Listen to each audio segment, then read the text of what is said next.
Aujourd'hui, vidéo full geek et j'ai envie de vous partager tous mes outils du quotidien. Mean bread and butterflies? Oh, yes, of course. Hmm? Si vous avez envie de savoir combien je paye afin de pouvoir développer mon business, restez bien jusqu'à la fin de la vidéo. Salut à tous, c'est Aude et j'espère que vous allez bien. On se retrouve aujourd'hui pour une nouvelle vidéo. J'ai envie de partager absolument tous les outils que j'utilise dans mon quotidien d'entrepreneur, de chef d'entreprise. Afin que cette vidéo soit plus ou moins organisée, j'ai décidé de diviser ces outils en 5 catégories. Dans un premier temps, on va parler de tous les outils en lien avec l'organisation, bien entendu. Afin de développer votre business ou d'organiser votre business, vous avez besoin de ce type d'outils. Ensuite, on va parler de tous les outils financiers que je peux utiliser pour gérer ma comptabilité, mes clients ou mes paiements. Ensuite, on ira sur les outils qui me permettent de gérer mes clients. Et pour terminer, on parlera des outils créatifs et des outils marketing. Premier outil dont j'ai envie de vous parler, je pense que vous n'allez pas être étonné sur cette chaîne, c'est bien l'outil Notion. Notion, c'est une plateforme qui concrètement me permet de gérer absolument tout mon business. Absolument tout se passe sur Notion. Si demain la plateforme s'arrête, je ne vous explique pas à quel point je suis dans la merde. Ma rencontre avec Notion, honnêtement, maintenant que j'y repense, je me dis que j'ai tellement été mauvaise en disant que c'était juste un outil, que ça pouvait pas permettre d'être vraiment organisé, que c'était juste une couverture, c'était un puits sans fond. Je regrette tellement ce que j'ai pu dire parce que clairement, quand Notion est bien utilisé, vous pouvez vraiment en faire un outil surpuissant. Surtout que ça peut être autant utilisé de manière simple que de manière hyper sophistiquée. Et c'est ça que j'aime beaucoup avec l'outil, c'est que ça peut plaire à beaucoup de personnes. Si vous posez la question de qu'est-ce que j'utilisais avant, et bien tout simplement Drive, Excel, Google Forms, j'étais vraiment à fond là-dessus. Ça me plaisait beaucoup, je m'y retrouvais très bien, mais depuis que j'ai rencontré Notion, c'est hors de question que j'y retourne. Le deuxième outil que j'utilise beaucoup pour mon organisation, c'est tout simplement Google Agenda. Google Agenda va me permettre de m'organiser à la semaine, mais également à la journée. C'est là où je vais venir mettre toutes mes routines, mes rendez-vous clients, et c'est tout simplement ce que je considère comme ma to-do list. Si vous n'avez pas d'outils entre Notion et Google Calendar, je vous amène à en utiliser un, tout simplement parce que ça va vraiment vous permettre de diviser toute la partie organisation, planification à la partie priorisation. Tout ce qui se retrouve sur mon Google Agenda fait vraiment partie de ma priorisation. Tant qu'à faire, troisième outil que j'utilise vis-à-vis de l'organisation, ça va être la suite Google. Donc tout ce qui va être Google Forms, Drive, toutes les formes de Google Docs, Google Excel, etc. qui vont vraiment me permettre de pouvoir gérer un petit peu plus des fichiers lourds ou alors des endroits où il faut vraiment qu'on ait beaucoup de contenu. C'est vrai qu'aujourd'hui j'utilise beaucoup moins, j'ai encore quelques fichiers clients qui sont dessus, avec des clients que j'ai depuis longtemps, qui n'étaient pas forcément à l'aise avec Notion, ou alors de l'époque où moi je n'étais pas à l'aise avec Notion. On a aussi toute la gestion du podcast et des vidéos YouTube qui se fait là-dessus, parce qu'on se transfère les vidéos via Drive avec Jade, une fois que je les ai tournées pour qu'elle derrière puisse les monter, et dans le sens inverse pour que je puisse les regarder avant qu'elles soient diffusées. Et c'est aussi là où je vais avoir toute la comptabilité de mon ancienne société. Donc pour rappel, j'ai une société ici en France, mais j'ai aussi une société en Angleterre, ce qui fait que j'ai une comptabilité qui est complètement différente, qui n'est pas du tout organisée de la même manière et qui se trouve à 100% sur Drive. Dernier outil au niveau de la partie organisation, alors je vais en nommer deux, mais en soi ce sont des outils de mind mapping. Donc il y a MindMaster et Whimsical, qui sont des outils en fait qui vont vous permettre de pouvoir tant créer des plus ou moins infographies ou alors des plannings, mais aussi vraiment du mind mapping. Donc en gros, c'est un peu un vide-cerveau. Ça va vous permettre de créer des plans, de comprendre comment est-ce que vous pouvez créer telle ou telle chose. Et c'est très intéressant quand on fait de la création de formation, on crée des programmes ou alors une expérience client, ce genre de choses. Ça permet vraiment de vider son cerveau. Donc ça, c'était pour toute la partie organisation. Ensuite, on va passer à la partie plutôt gestion client. Donc au niveau de ma gestion client, bien entendu, j'utilise Notion parce que tous mes espaces de coaching en fait vont se retrouver directement sur Notion. D'ailleurs, j'ai fait plusieurs vidéos sur le sujet, n'hésitez pas à aller les voir. Au-delà de ça, il y a quand même d'autres outils que j'utilise à côté. Le premier étant bien entendu WhatsApp et Telegram qui me permet de travailler avec certaines personnes. Alors je sais qu'il y a un peu de la controverse autour de ça, il y a plein de gens qui disent qu'ils gardent WhatsApp pour le perso et qui mettent du coup les gens Telegram pour le pro, mais moi je trouve ça trop difficile à gérer en fait parce que du coup si chacun fait un petit peu sa life, ça se retrouve en fait à se mélanger. Il y a des gens qui préfèrent WhatsApp pour le pro, d'autres qui préfèrent Telegram pour le pro, enfin voilà, c'est un petit peu compliqué donc moi je m'en fiche un petit peu. J'ai des clients clients qui sont sur WhatsApp, d'autres qui sont sur Telegram. Je les ai tous les deux en fait sur ma page d'accueil directement de mon iPhone, donc je peux les voir, j'ai les notifications, donc il n'y a pas de souci et c'est comme ça que je les utilise. La deuxième chose que j'utilise beaucoup, bien entendu avec mes clients, même beaucoup tous les jours, c'est Zoom. Zoom, ça me permet de faire mes appels clients, ça me permet de pouvoir faire mes appels de groupe, d'enregistrer les vidéos comme je suis en train de le faire aujourd'hui, pouvoir enregistrer le son également de mon micro ou alors quand j'ai des supports de communication par exemple. Et à côté de ça, l'autre outil que j'utilise beaucoup également, c'est Loom. Donc la différence entre Zoom et Loom, c'est que Zoom va pouvoir vous permettre de faire des appels en visio et d'extraire ces appels ensuite au format MP4. C'est ça que j'utilise par exemple pour les vidéos YouTube. Et à côté de ça, Loom va pouvoir vous permettre aussi de télécharger les formats en MP4, mais surtout de créer des petites vidéos avec des liens cliquables. Et ça, c'est très utile si comme moi, vous avez beaucoup de clients à gérer, des personnes un petit peu partout à droite à gauche, que vous devez faire des vidéos très rapides de 3, 4, 5 minutes. L'outil Loom est vraiment indispensable et va clairement vous permettre de pouvoir travailler sur beaucoup de choses. Au-delà de ça, c'est vrai que si vous faites de la création de formation, c'est intéressant d'avoir soit l'un soit l'autre. Vous n'êtes pas obligé d'avoir les deux, mais d'utiliser ces deux formats-là sont hyper pertinents. Si je regarde honnêtement au niveau de l'investissement que j'ai eu pour Loom, je crois que ça coûte à peu près 90 € par an. C'est juste incroyable, moi, à quel point je peux l'utiliser, est-ce que vous pouvez avoir l'extension directement sur Google Chrome et du coup vraiment enregistrer votre écran hyper facilement, envoyer un lien directement sur WhatsApp, Telegram ou par mail et c'est un gain de temps que personnellement moi je trouve énorme et je crois que j'en fais je sais pas peut-être 5 ou 6 à la journée honnêtement, donc clairement l'investissement vaut la peine. Troisième catégorie, la catégorie financière. Donc comment est-ce que je gère toute la partie finance de mon business? Bien entendu j'ai ma banque pro, ça y a pas trop de surprises, mais à côté de ça j'ai également deux outils que je vais utiliser au quotidien. Le premier, c'est Stripe. Stripe va faire le lien entre les paiements en carte bancaire sur des sites et mon compte bancaire pro. C'est lui qui va faire le passage et bien entendu, au milieu, il va prendre une commission. L'autre outil que moi j'utilise pour gérer ma comptabilité, c'est l'outil Times. Je ne connaissais pas du tout et en fait, depuis qu'on a créé du coup nos SARL, on a dû prendre un outil comme celui-ci vis-à-vis de nos comptables et honnêtement, Times, c'est hyper friendly. C'est tellement plus simple. En fait, je ne fais pas de comptabilité. C'est-à-dire que tout arrive dans Times, que je peux donner des documents si j'ai besoin de donner des documents à ma comptable, mais tout est fait de manière à ce que c'est vachement synchronisé. Tout est synchronisé en fait avec mon compte bancaire. Je vous dis un exemple tout bête. J'ai Marie qui m'envoie 200 €. J'écris une facture de 200 €. Tout va se faire automatiquement. Vous allez vous dire c'est logique, sauf que moi pour ma société anglaise c'était pas ça. Je devais moi-même créer des factures. Là c'est toujours le cas, mais en fait ça me prend 3 clics si vous voulez vous faire des factures. Mais avant je devais créer une facture, la mettre dans un document spécial, faire le lien avec le virement, etc.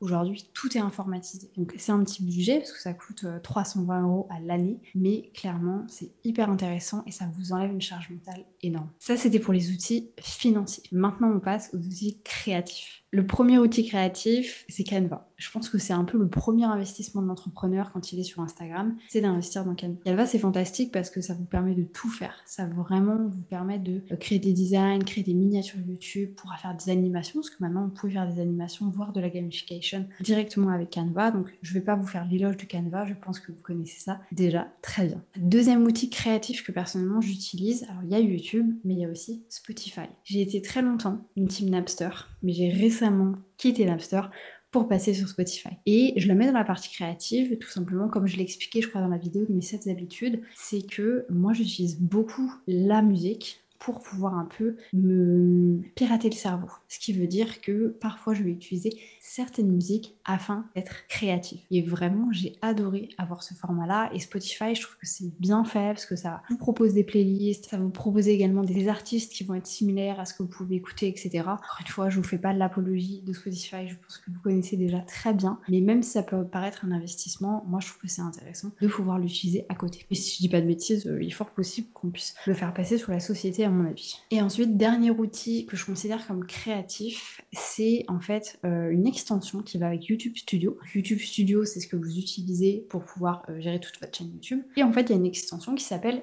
TubeBuddy. Et sur TubeBuddy, vous avez plein de fonctionnalités, mais en particulier tout ce qui va être en lien avec le référencement. Et on le sait, YouTube va être une plateforme de recherche, un moteur de recherche, de la même manière que Google. Ce qui veut dire que vous pouvez également être référencé sur YouTube. Et c'est ça que je trouve hyper intéressant et vous pouvez le faire complètement organiquement, naturellement. Alors en soi, vous le faites avec TubeBuddy, vous le faites aussi organiquement, mais TubeBuddy en fait va vraiment vous aider à faire certains choix, à mettre certaines vidéos en avant. Et pour l'investissement que c'est, fait par rapport à la chaîne YouTube, moi je trouve que c'est très intéressant. Néanmoins, personnellement, j'ai attendu d'être monétisée avant de prendre TubeBuddy, tout simplement parce que j'étais partie du principe que tout l'argent qui serait généré avec la chaîne YouTube repartirait dans la chaîne YouTube. Donc par exemple avec des outils en supplémentaire, une nouvelle caméra, un nouveau micro, peu importe, mais tout ce que je vais gagner avec YouTube sera remis dans YouTube. Et dernier outil créatif dont j'avais envie de vous parler pour les personnes qui me suivent et qui ont aussi envie de se lancer sur YouTube, c'est tout simplement la plateforme que j'utilise afin de pouvoir faire mes montages vidéo. Alors moi j'ai eu la chance, je ne sais pas, mais j'ai toujours eu des Macs, j'ai toujours investi dans des Macs depuis que j'ai 18 ans. Et du coup, forcément, à l'intérieur de Mac va être intégré iMovie. Alors je sais que plein de personnes vont se dire, non mais iMovie, elle fait du montage sur iMovie alors que sa chaîne est monétisée. Eh bien oui, parce que iMovie c'est très bien. Vous n'avez pas besoin d'avoir Premiere Pro, vous n'avez pas besoin d'avoir Final Cut. Vous vous lancez sur YouTube, il y a énormément de choses que vous pouvez faire directement avec iMovie et si vous l'exploitez de la bonne manière, vous pouvez faire beaucoup de choses. Je dis pas que j'achèterai jamais Final Cut, mais je dis juste qu'on peut faire beaucoup de choses avec iMovie et que ça sert à rien d'aller chercher plus cher et plus loin. D'ailleurs, si vous voulez en savoir plus sur iMovie, n'hésitez pas à aller voir cette vidéo où j'en parle. J'ai fait toute une formation sur l'outil très rapide, mais au moins ça vous montre comment est-ce que vous pouvez faire du montage, de formation ou de vidéos YouTube facilement sur l'outil. Le dernier outil créatif dont j'ai envie de vous parler, c'est tout simplement Ocha. Donc Ocha, c'est une plateforme qui va me permettre de pouvoir héberger mon podcast. Aujourd'hui, le podcast se trouve tant sur YouTube que sur toutes les plateformes de podcast. Et pour ce faire, il faut qu'il soit hébergé de base sur un hébergeur. Et du coup, moi j'ai choisi d'aller avec Ocha. C'est à peu près 130 € à l'année. Mais je crois que j'ai vu un code promo avec Sarah Saidi. Mais en tout cas, c'est très intéressant d'utiliser ce format-là parce que ça vous permet en fait de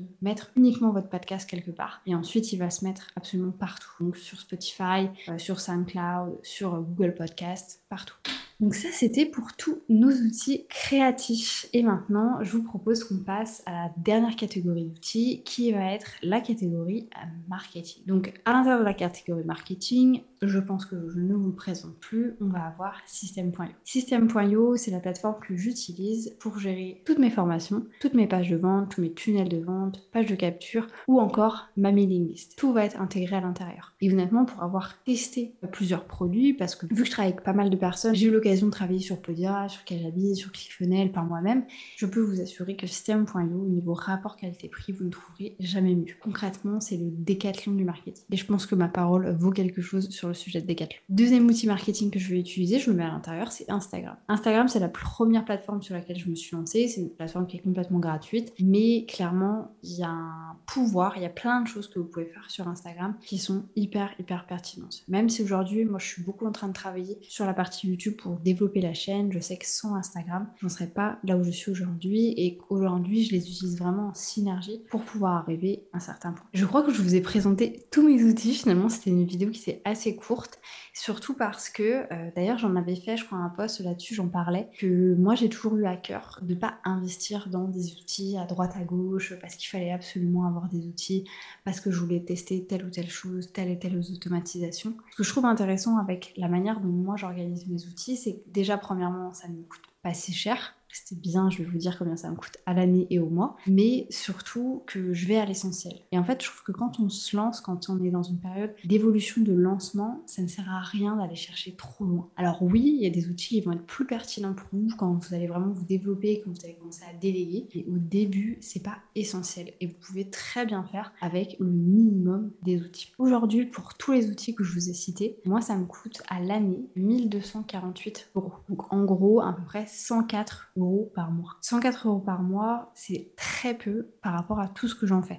Par rapport à l'argent en fait que ça me rapporte, donc c'est un investissement, mais ça me rapporte beaucoup plus. Donc vraiment, je vous invite à regarder par rapport aux outils que vous avez envie de prendre. Faites un peu aussi l'état des lieux de vos outils. Parce que parfois on se dit, ah mais ça c'est 5 €, ça c'est 10 €, ça c'est 5 €. Et au final, quand on fait la liste, on se retrouve à dépenser finalement bien plus que ce qu'on devrait. Surtout pour les personnes qui se lancent, et je sais qu'il y en a beaucoup et de plus en plus qui me suivent sur la chaîne, n'essayez pas d'aller prendre tous les outils parce qu'on vous a dit que ça c'était super bien, que vous allez pouvoir faire ça avec telle ou telle chose. Ça ne sert à rien. Focussez-vous sur ce qui a vraiment de l'importance. Et du coup, honnêtement, si je pouvais vous faire une liste de ce qui est essentiel, donc Notion, clairement, Notion est dans mes les essentiels. Ça coûte 90 € à l'année avec un compte pro, mais ça en vaut clairement la peine. Google Calendar, afin de vous organiser, planifier, c'est complètement gratuit. Stripe, c'est un peu non négociable entre guillemets quand on a une activité en ligne comme la nôtre. Ensuite, forcément Zoom, mais il me semble que du coup, vous pouvez utiliser en fait Google Meet directement